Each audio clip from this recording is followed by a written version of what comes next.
Why is poetry for the ears? Poetry is the first genre that most children hear.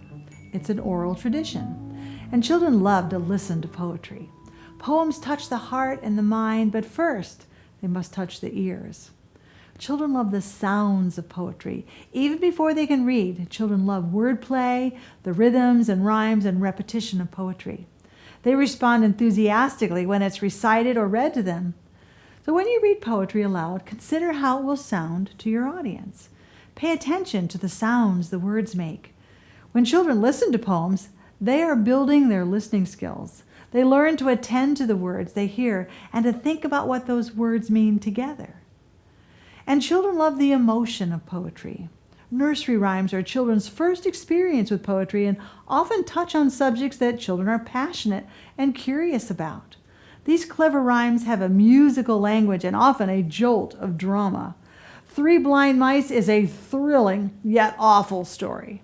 Little Bo Peep is a gentle tearjerker. Little Miss Muffet is just plain scary. And Humpty Dumpty illustrates a hard truth that not all broken things can be fixed. Poetry offers another way to communicate and develop a student's understanding of difficult concepts. Poetry is a method for developing a level of empathy that can be applied to real-world situations. And then children love the surprise of poetry. Poets often resist saying a thing plainly if they can give it a twist. Dr. Seuss combines whimsy and depth, imagination and insight, and poems embrace the power of imagination and possibility. So children love to listen to poetry, but they often struggle to read poetry. Poetry is an intense form of language. Its compact structure employs as few words as possible. Its complicated syntax sometimes breaks the rules of grammar and punctuation.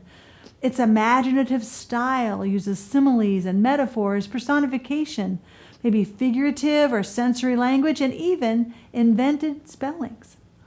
The difficult vocabulary stretches your student as he absorbs words he's not heard before. And its emotional force demands the listener respond to an idea, whether good or bad, but rarely neutral. So if poems are hard for children to read, why do we include them in our curriculum?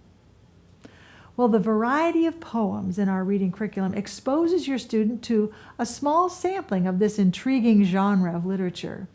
It has a way of presenting a topic or idea in a new way that your student may not have thought about before. Your student can learn to appreciate a poet's craft and his point of view. It has a positive impact on the social and emotional learning of a student. So we try to keep poetry in balance by using it like seasoning rather than the main meal. And not every poem will become a favorite, but a love for poetry is contagious. I remember many poems that my mother recited to me as she washed and combed my long hair as a child. I caught the poetry bug, and even now I'll hear a phrase or a piece of conversation and zap, I'll feel a poem coming on. So if you don't have a love for poetry, I challenge you to give poetry another try. Open a book of poems for children and read the strangest or silliest poems aloud to your student, and you just might find yourselves howling with laughter as poem after poem tickles your ears.